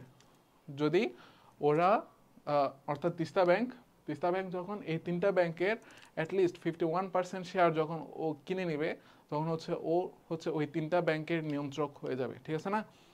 আচ্ছা, এখন তাহলে তিস্তা ব্যাংকে আমরা কি বলতে পারবো? আমরা বলতে পারবো হচ্ছে হোল্ডিং ব্যাংক। ঠিক আছে, যেহেতু এই 3টা ব্যাংককে হোল্ড করতেছে, আর যে হোল্ড করে ওকে বলা হয় হোল্ডার, আর যে কাজটা পরিচালনা করতেছে ও হোল্ডার হয়ে যে কাজটা পরিচালনা করতেছে সেটাকে বলা হয় কি? Holding banking. ঠিক আছে, আচ্ছা, তাহলে তো বললামই। ঠিক আছে, মানে নিয়ন্ত্রকের ভূমিকা পালন করা সম্ভব, অবভিয়াসলি সম্ভব। কিভাবে সম্ভব হয়েছে সেটাও বলছি। এখন যদি তিস্তা ব্যাংক যদি ওই 3টা ব্যাংকের নিয়ন্ত্রক হয়ে যায়, তাহলে কি হবে? ওই 3টা ব্যাংকের সকল ব্যাংকিং কার্যক্রমের সিদ্ধান্তের মধ্যে তিস্তা ব্যাংকের যেটা বলবে সেটা হবে, সেটা হচ্ছে ওদেরকে মানতে হবে আর কি। হ্যাঁ, অর্থাৎ কমপ্লিটলি কন্ট্রোলটা কোথায় চলে যাবে? তিস্তা ব্যাংকের কাছে চলে যাবে। এটা হচ্ছে কথা। এখন দেখো ঘ নাম্বারটা হচ্ছে, দেখো এখানে কি বলছে। এখানে প্রথম বলছে তিস্তা ব্যাংক লিমিটেডের পক্ষে নিয়ন্ত্রণ ভূমিকা পালন করা সম্ভব বলে আমি মনে করি। ঠিক আছে, সম্ভব, অবভিয়াসলি সম্ভব। কেন সম্ভব না? গ্রুপ ব্যাংক ব্যবস্থায় একটি হোল্ডিং ব্যাংকের অধীনে কতগুলো ছোট ছোট ব্যাংক একত্রিত হয়। এক্ষেত্রে প্রধান ব্যাংকটি ছোট ব্যাংকগুলোর অধিকাংশ শেয়ারের মালিক হয়, ফলে অধীনস্থ ছোট ব্যাংকগুলো স্বাধীন সত্তা বজায় থাকে না। ঠিক আছে, স্বাধীন সত্তা বজায় থাকে না, এরা হচ্ছে পরাধীন হয়ে যায়। কেন পরাধীন হয়ে যায়? কারণ হচ্ছে ওর নিয়ন্ত্রণটা অন্য কোনো ব্যাংকের কাছে চলে গেছে। এবার দেখো এখানে কি লিখছে। এখন এটা হচ্ছে ওইটা মানে কি করছে দেখো, এখানে হচ্ছে এটা হচ্ছে প্রুফ করছে আর কি। হ্যাঁ, অর্থাৎ ওই ব্যাংকটা তিস্তা ব্যাংক হচ্ছে হোল্ডিং ব্যাংক, আর বাকিগুলো হচ্ছে কি ওর আন্ডারে কাজ করতেছে, সেটা হচ্ছে এখানে প্রুফ করার কথা। হ্যাঁ, এটাই বলছে। তারপর হচ্ছে আমাদের মেইন কথা হচ্ছে এটা, আমাদের মেইন পয়েন্ট হচ্ছে এটা পড়তে হবে। দেখো, গ্রুপ ব্যাংকিং এর ক্ষেত্রে তিস্তা ব্যাংক বাকি ব্যাংকগুলোর নিয়ন্ত্রক হয়ে ব্যাংকিং কার্যক্রম পরিচালনা করবে। কয়েকটি ব্যাংক একত্রিত হবার কারণে মোট শাখার সংখ্যা বৃদ্ধি পাবে, এতে করে গ্রাহকরা সহজে সেবা পাবে, এতে গ্রাহক সংখ্যাও বাড়বে। যেহেতু তিস্তা ব্যাংকের কোভিড-19 পূর্ববর্তী সময়ে দক্ষতার সাথে ব্যাংকিং কার্যক্রম পরিচালনা করার অভিজ্ঞতা আছে, তাই গ্রুপ ব্যাংকিং এর কার্যক্রম সহজেই নিয়ন্ত্রণ করতে পারবে বলে আমি মনে করি। ঠিক আছে, অর্থাৎ ও যদি এই 3টা ব্যাংককে হোল্ড করে তাহলে কি কি লাভ হতে পারে, কি কি প্রোস কি কি কনস থাকতে পারে, সেগুলো হচ্ছে তুমি লাস্টের প্যারার মধ্যে আলোচনা করবে আর কি। হ্যাঁ, তোমরা বেশি বেশি সৃজনশীলগুলো পড়বা, সৃজনশীলগুলো দেখবা। হ্যাঁ, গাইডের মধ্যে কিভাবে লিখছে, তখন হচ্ছে তোমার মধ্যে অটোমেটিক একটা ফ্লো কাজ করবে। অর্থাৎ তুমি যখন লিখতে যাবে না তখন হচ্ছে তুমি বুঝতে পারবা কোথায় বৈশিষ্ট্য লিখতে হবে, কোথায় প্রোস অ্যান্ড কনসগুলো লিখতে হবে, অর্থাৎ হচ্ছে কোথায় কোথায় কি লিখতে হবে সেগুলো হচ্ছে তোমার অটোমেটিক মাথার মধ্যে সেন্স কাজ করবে আর কি। হ্যাঁ, আচ্ছা, এবার আসো আমরা পরের কোয়েশ্চেনটা দেখি। বরিশাল বোর্ড 2022। মিশ্র ব্যাংকিং কি? মিশ্র ব্যাংকিং হচ্ছে যে ব্যাংক বাণিজ্যিক ব্যাংক ও বিশেষায়িত ব্যাংকের কাজসমূহকে একত্রে পালন করে তাকে হচ্ছে মিশ্র ব্যাংকিং বলে। ঠিক আছে, তাহলে মিশ্র ব্যাংকের মধ্যে দুইটা থাকবে, একটা হচ্ছে বিশেষায়িত ব্যাংক। বিশেষায়িত ব্যাংক কোনগুলা? বিশেষায়িত ব্যাংক হচ্ছে কৃষি ব্যাংক, তারপর হচ্ছে শিল্প ব্যাংক। হ্যাঁ, এরকম যে ব্যাংকগুলো আছে সেগুলোকে বলা হয় বিশেষায়িত ব্যাংক। বিশেষায়িত ব্যাংক কোনগুলো? যেগুলো হচ্ছে বিশেষ উদ্দেশ্য সম্পন্ন করার জন্য গঠিত হয় সেগুলো হচ্ছে বিশেষায়িত ব্যাংক। এখন বাণিজ্যিক ব্যাংক কোনটা সেটা আমরা জানি। এরপর হচ্ছে বাণিজ্যিক ব্যাংক আর বিশেষায়িত ব্যাংকের কাজ যখন করবে একসাথে তখন সেটা হয়ে যাবে কি? মিশ্র ব্যাংক। ঠিক আছে, ওকে। ব্যাংক কিভাবে বিনিময়ের মাধ্যম সৃষ্টি করে বলছিলাম আগে, সো যাচ্ছি না। উদ্দীপকে উল্লিখিত দ্বিতীয় ব্যাংকটি সাংগঠনিক কাঠামোর ভিত্তিতে কোন ধরনের ব্যাংক ব্যাখ্যা করতে বলছে? আচ্ছা, আমরা উদ্দীপকটা পড়ি, প্রথম থেকে পড়ি। জনাব মাহমুদ একজন আমেরিকা প্রবাসী ব্যবসায়ী। ডালাস শহরের একটি নামকরা ব্যাংকে তার একটি হিসাব রয়েছে, অর্থাৎ তার একটা অ্যাকাউন্ট রয়েছে। হ্যাঁ, ব্যাংকটি একটি মাত্র অফিসের মাধ্যমে শহরের জনগণকে নিবিড়ভাবে বিভিন্ন ধরনের ব্যাংকিং সুবিধা প্রদান করে থাকে। তাহলে এটা হচ্ছে একক ব্যাংক। প্রথম ব্যাংকটা কি হইল? একক ব্যাংক। জনাব মাহমুদের ব্যবসায়িক প্রয়োজনে দেশে বিদেশে বিভিন্ন জায়গায় যেতে হয় বিধায় অপর একটি ব্যাংকে হিসাব খোলেন। প্রথম ব্যাংকটি নির্দিষ্ট এলাকার বাইরে ব্যাংকিং সুবিধা প্রদানে ব্যর্থ হলেও দ্বিতীয় ব্যাংকটি একটি প্রধান অফিসের অধীনে একই নামে দেশে বিদেশে বিভিন্ন স্থানে ব্যাংকিং সুবিধা প্রদান করতে সক্ষম।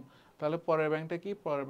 পরের ব্যাংকটা হচ্ছে শাখা ব্যাংক। ঠিক আছে, তাহলে শাখা ব্যাংক নিয়ে অনেকক্ষণ আলোচনা করা হলো, সো ওইটা নিয়ে আর বলতেছি না। ঘ নম্বর দেখো, গঠন প্রকৃতির কারণেই প্রথম ব্যাংকটি নির্দিষ্ট এলাকার বাইরের ব্যাংকিং কার্যক্রম সম্পাদনে অক্ষম। তাহলে একক ব্যাংকগুলা কেন বিস্তৃত ব্যাংকিং সেবা প্রদান করতে পারে না? হ্যাঁ, সেটা হচ্ছে তুমি হচ্ছে এখানে আলোচনা করবে কেন পারে না। কারণ হচ্ছে ওদের একটা অফিস, ওরা একটা নির্দিষ্ট এলাকার মধ্যে সীমাবদ্ধ। যেহেতু একটা নির্দিষ্ট এলাকার মধ্যে সীমাবদ্ধ, এদের কোনো শাখা প্রশাখা নেই, তাহলে হচ্ছে ওরা বিভিন্ন এলাকার মধ্যে কি করতে পারে না? ব্যাংকিং কার্যক্রমটা পরিচালনা করতে পারে না। হ্যাঁ, এগুলো হচ্ছে, অর্থাৎ তুমি হচ্ছে একক ব্যাংকের কি করবা? একক ব্যাংকের যে অসুবিধাগুলো আছে সেগুলো হচ্ছে তুমি হচ্ছে এখানে বলবা, উল্লেখ করবা। প্রথম হচ্ছে কি? প্রথম হচ্ছে একক ব্যাংকের বৈশিষ্ট্য লিখবা, তারপর পরের প্যারাগ্রাফে কি করবা? তুমি হচ্ছে, অর্থাৎ প্রথম লাইনের মধ্যে তো তুমি এক লাইনে শেষ করবা, ঠিক আছে। সেকেন্ড প্যারাগ্রাফের মধ্যে তুমি কি করবা? একক ব্যাংকের বৈশিষ্ট্যগুলো লিখলা। থার্ড প্যারাগ্রাফের মধ্যে তুমি লিখলা যে হচ্ছে এর অসুবিধাগুলো কি কি, ঠিক আছে। এখন ফোর্থ প্যারাগ্রাফের মধ্যে তুমি লিখতে পারো যে হচ্ছে এই অসুবিধা আছে যেগুলোর কারণে হচ্ছে অর্থনৈতিক এই সমস্যাগুলো হচ্ছে, অর্থাৎ বাণিজ্যিক সম্প্রসারণ হচ্ছে না। কেন হচ্ছে না? কারণ হচ্ছে ওরা খুব কম পরিমাণ টাকা সংগ্রহ করতে পারতেছে। কেন কম পরিমাণ সংগ্রহ করতেছে? কারণ হচ্ছে ওরা একটা এলাকার মধ্যে সীমাবদ্ধ। একটা এলাকার মধ্যে তো নির্দিষ্ট কিছু মানুষের বাইরে তো আর কেউ টাকা দিবে না, ঠিক আছে না, ওই ব্যাংকের মধ্যে। সো এইসব অসুবিধাগুলার কারণে বাণিজ্যের মধ্যে যে যে প্রবলেম ফেস করতে হচ্ছে, সো তুমি হচ্ছে সেগুলা বিশ্লেষণ করে বলতে পারো যে হচ্ছে ব্যাংকিং কার্যক্রমের সম্পাদনে, অর্থাৎ নির্দিষ্ট এলাকার বাইরে ব্যাংকিং কার্যক্রম সম্পাদনে অক্ষম। তুমি এটা এভাবে বিশ্লেষণ করতে পারো, ঠিক আছে। এরপর আসো 10 নম্বর, ব্যাংকিং কি? ব্যাংকে ধার করা অর্থের ধারক বলা হয় কেন? পড়ছিলাম। উদ্দীপকে উল্লিখিত ব্যাংকটি সাংগঠনিক প্রকৃতির ভিত্তিতে কোন ধরনের ব্যাংক? দেখো, সাংগঠনিক প্রকৃতির ভিত্তিতে এই কোয়েশ্চেন কিন্তু বারবার আসতেছে, ঠিক আছে। আর এই দুইটার মধ্যে কোন দুইটা আসতেছে বেশি? এই দুইটার মধ্যে হচ্ছে মিশ্র ব্যাংক আর একটা, সরি মিশ্র ব্যাংক না, শাখা ব্যাংক, আর একটা হচ্ছে একক ব্যাংক হচ্ছে বেশি আসতেছে। সো তোমরা হচ্ছে এই দুইটা খুব ভালোভাবে পড়বা। আচ্ছা, তারপর দেখো গ নম্বরটা দেখো, বর্তমান বিশ্বায়নের যুগে প্রতিযোগিতায় টিকে থাকার জন্য ব্যাংকগুলোকে বিভিন্ন সময়ে বিভিন্ন ধরনের কৌশল অবলম্বন করছে। কখনো একটি শক্তিশালী ব্যাংক কতগুলো দুর্বল ব্যাংকের অধিকাংশ শেয়ার ক্রয়ের মাধ্যমে তাদের নিয়ন্ত্রণভার গ্রহণ করছে। আবার কখনো সমজাতীয় কতিপয় ব্যাংক নিজেদের স্বাধীন সত্তা বজায় রেখে পারস্পরিক সহযোগিতার ভিত্তিতে একটি ব্যবস্থাপনার অধীনে যৌথভাবে ব্যাংকিং কার্যক্রম পরিচালনা করছে, ঠিক আছে। আচ্ছা, তারপর হচ্ছে গঠন প্রকৃতি যাই হোক না কেন ব্যাংকগুলোর মুখ্য উদ্দেশ্য হচ্ছে সেবাদানের মাধ্যমে অধিক মুনাফা অর্জন করা। আচ্ছা, এখানে কি জানতে চাইছেন? উদ্দীপকে উল্লিখিত ব্যাংকটি সাংগঠনিক প্রকৃতির ভিত্তিতে কোন ধরনের ব্যাংক? আচ্ছা দেখো, সাংগঠনিক ভিত্তিতে বললো না, কই সাংগঠনিক প্রকৃতির ভিত্তিতে এটা হচ্ছে কোন ধরনের ব্যাংক। এখন ব্যাংকের সাংগঠনিক কাঠামো বুঝতে গেলে হচ্ছে আমাদের বুঝতে গেলে কি করা লাগবে, আমাদের হচ্ছে কিওয়ার্ড খোঁজা লাগবে, ঠিক আছে না? দেখো এখানে বলছে হচ্ছে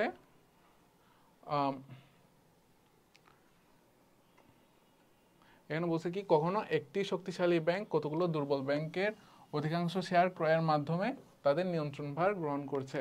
তাহলে এটাকে কি ব্যাংক বলা যায়? এটাকে গ্রুপ ব্যাংক বলা যায়, ঠিক আছে। আচ্ছা, এখানে হচ্ছে দুইটা ব্যাংকের কথা যেহেতু বলছে, দেখো এখানে কিন্তু দুই ধরনের ব্যাংকের কথা বলছে, ঠিক আছে। একটা হচ্ছে গ্রুপ ব্যাংক আর একটা হচ্ছে এখান থেকে হচ্ছে এটা কি ঠিক আছে, এটা হচ্ছে চেইন ব্যাংক, ঠিক আছে। প্রথমটা হচ্ছে গ্রুপ ব্যাংক, তারপরটা হচ্ছে চেইন ব্যাংক। এখন কি বলছে, উদ্দীপক উল্লিখিত ব্যাংকটি না, ব্যাংকগুলো হবে এখানে, এই ব্যাংকটি না দিয়ে ব্যাংকগুলো দেওয়া উচিত ছিল। আচ্ছা যাই হোক, ব্যাংকটি সাংগঠনিক প্রকৃতির ভিত্তিতে কোন ধরনের ব্যাংক, ঠিক আছে। তাহলে তুমি কি করবা, তুমি হচ্ছে যৌথ ব্যাংক এবং চেইন ব্যাংকের বৈশিষ্ট্যগুলো হচ্ছে তুলে ধরবা, তাইলেই হয়ে যাবে, ঠিক আছে। ঘ নম্বর দেখো, উদ্দীপকে উল্লিখিত শক্তিশালী ব্যাংকটির অধীনে দুর্বল ব্যাংকগুলো তাদের নিজস্ব পরিচালনা ও নিয়ন্ত্রণের ক্ষমতা হারিয়েছে।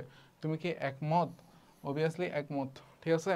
কারণ হচ্ছে যখন হোল্ডিং ব্যাংকের আন্ডারে যায় কতগুলো ছোট ছোট ব্যাংক, তখন হচ্ছে কি হয়, ওদের নিয়ন্ত্রণটা ওই বড় ব্যাংকের কাছেই চলে যায়। এটা সম্পর্কে কিন্তু আমি অনেকক্ষণ ধরে বলছি একটু আগেই, ঠিক আছে। সো আর বলতেছি না। আর আমাদের চ্যাপ্টার 1ও শেষ, এটা সম্ভবত চ্যাপ্টার 1 ছিল। সো আজকে আমাদের চ্যাপ্টার 1 টেস্ট পেপার সলভিংয়ের ক্লাস 8 এটুকুতেই শেষ আর কি। হ্যাঁ, সো তোমাদের কাজ হচ্ছে, তোমরা যেগুলো পড়াইছি এতক্ষণ সেগুলো হচ্ছে তোমরা ভালো করে পড়বা, যেটা বুঝবে না সেটা হচ্ছে আবার ব্যাক করে আবার দেখবা। আর হচ্ছে তোমরা বেশি বেশি কি করবা, তোমরা হচ্ছে টেস্ট পেপারটা পড়বা একটু। হ্যাঁ, ওইখানের মধ্যে যতগুলো কোয়েশ্চেন থাকে উদ্দীপকগুলো পড়বা, যাতে হচ্ছে তোমরা কিওয়ার্ডসগুলো ধরতে পারো, তোমাদের যাতে প্র্যাকটিস হয়। সো তোমরা হচ্ছে কি বেশি বেশি টেস্ট পেপারের কোয়েশ্চেনগুলো দেখবা, ঠিক আছে। এটা হচ্ছে তোমাদের কাজ।